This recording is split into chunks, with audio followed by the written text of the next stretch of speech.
कभी सोचा है कि कोई देश, कोई स्टेट आखिर काम कैसे करता है? कुछ लोगों का मानना है कि इसका जवाब हमारे अपने शरीर में ही छिपा है। तो आज हम राज्य के सावयव सिद्धांत या ऑर्गेनिक थ्योरी को समझने की कोशिश करेंगे।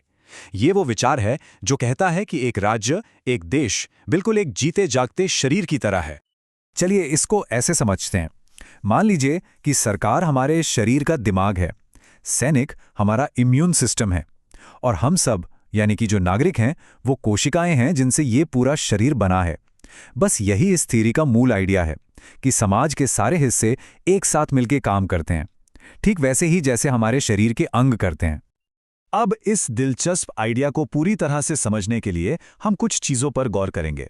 हम ये पता लगाएंगे कि ये विचार आया कहां से, इतिहास के बड़े बड़े विचारकों ने इसके बारे में क्या कहा, और क्या आज के समय में भी ये थ्योरी हमारे समाज को समझने में कोई मदद करती है।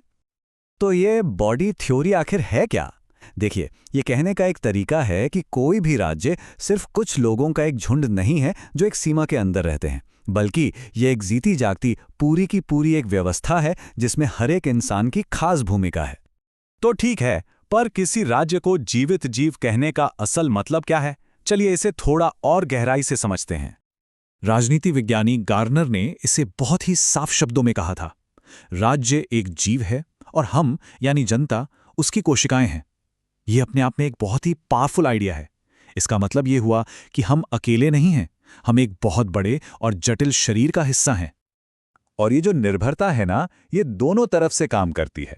जैसे एक हाथ शरीर के बिना किसी काम का नहीं, वैसे ही इस थियरी के मुताबिक एक व्यक्ति भी राज्य के बिना पूरी तरह से इंसान नहीं बन सकता। हम एक दूसरे पर निर्भर हैं, हम एक दूसरे को बनाते हैं, एक दूसरे को आकार देते हैं।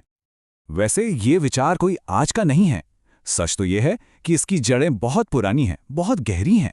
ये तब की बात है जब दार्शनिकों ने पहली बार हमारे समाज और हमारे शरीर के बीच की समानताओं पर गौर करना शुरू किया था। जैसे प्राचीन यूनान में प्लेटो ने कहा था कि एक आदर्श राज्य तो इंसान की आत्मा की परछाई जैसा होता है। साहसी सैनिक, बुद्धिमान शासक, मेहनती कामगार, हर वर्ग इंसान के एक अलग गुण को दिखाता था। मतलब प्लेटो के लिए तो राजनीति एक तरह से मनोविज्ञान का ही बड़ा रूप थी। फिर उनके शिष्य अरस्तु इस बात को एक कदम और आगे ले गए। उन्होंने कहा था कि इंसान एक राजनीतिक जानवर है। अब उनके कहने का मतलब ये था कि हमारी फितरत ही ऐसी है कि हम समुदायों में रहते हैं और हम अपनी पूरी क्षमता तक तभी पहुंच सकते हैं जब हम एक बड़े समाज का हिस्सा हों। और फिर रोमन दार्शनिक सिसरो ने शासक की तुलना शरीर की आत्मा से कर दी। जैसे आत्मा शरीर को रास्ता दिखाती है, उसमें जान डालती है, ठीक उसी तरह एक अच्छा नेता अपने राज्य को सही दिशा देता है। तो आप समझ सकते हैं कि ये आइडिया लोगों को इतना आकर्षक क्यों लगता होगा। तो सवाल ये उठता है कि आखिर ये विचार सदियों तक इतना प्रभावशाली क्यों बना रहा? इसकी वजह यह है कि ये हमें समाज के बारे में सोचने का एक बहुत ही कंपेलिंग तरीका देता है। एक ऐसा तरीका जो एकता और एक साझे मकसद पर जोर देता है। इस थ्योरी की एक बड़ी खूबी यह है कि यह राज्य को एक कुदरती चीज की तरह दिखाती है, न कि किसी इंसान की बनाई हुई मशीन की तरह। यह बताती है कि समाज अपने आप विकसित होते हैं, ठीक वैसे ही जैसे एक बीज से पेड़ बनता है। ये एकता की भावना को भी बढ़ावा देती है कि हम सब इस सफर में साथ हैं। और आखिर में ये थ्योरी एक बहुत ही दमदार सवाल पर आके रुकती है। क्या कोई एक इंसान सच में तब तरक्की कर सकता है जब उसके आसपास का पूरा समाज मुश्किलों में हो? ये सिद्धांत कहता है नहीं, एक व्यक्ति की भलाई पूरे समुदाय की भलाई से जुड़ी हुई है। लेकिन हर शक्तिशाली तुलना की तरह ये तुलना भी एक हद के बाद कमजोर पड़ने लगती है, और इस मामले में तो ये कमजोरियां काफी बड़ी हैं। और यही सवाल हमें इस पूरी बहस के केंद्र में ले आता है। क्या एक समाज सच में एक शरीर की तरह होता है, या फिर ये तुलना हमें किसी खतरनाक रास्ते पर ले जा सकती है? और यहीं पर आके ये पूरी तुलना लड़खड़ा जाती है। सोचिए, हमारे शरीर की कोई कोशिका ये तय नहीं कर सकती कि उसे कल से दिमाग की कोशिका बनना है, लेकिन एक इंसान होने के नाते हमारे पास अपनी मर्जी है, अपने फैसले लेने की आज़ादी है। और तो और, राज्य उस तरह से नहीं मरते जैसे शरीर मरते हैं। वो बदलते हैं, वो विकसित होते हैं, उनका रूप बदल जाता है। शायद इस थ्योरी की सबसे बड़ी आलोचना ये है कि ये बहुत ही वेग है, मतलब साफ नहीं है। एक तरफ इसका इस्तेमाल तानाशाही को सही ठहराने के लिए किया गया, ये कहकर कि व्यक्ति को राज्य के लिए खुद को कुर्बान कर देना चाहिए। तो वहीं दूसरी तरफ कुछ विचारकों ने इसी थ्योरी का इस्तेमाल ये कहने के लिए किया कि एक स्वस्थ शरीर को अपने हर हिस्से को आज़ादी से फलने फूलने देना चाहिए।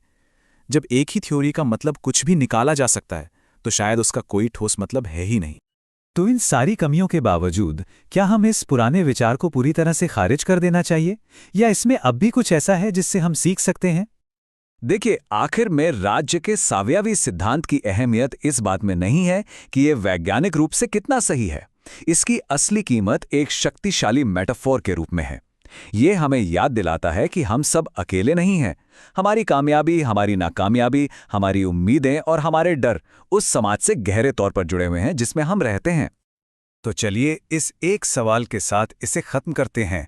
अगर राज्य एक शरीर नहीं है तो फिर ये है क्या? क्या ये एक मशीन है, एक समझौता है, या फिर शायद कोई ऐसी तुलना है जिसे हमने अभी तक खोजा ही नहीं है? एक व्यक्ति और उसके समाज के बीच सही संतुलन खोजना शायद राजनीति का सबसे बड़ा और सबसे जरूरी सवाल है।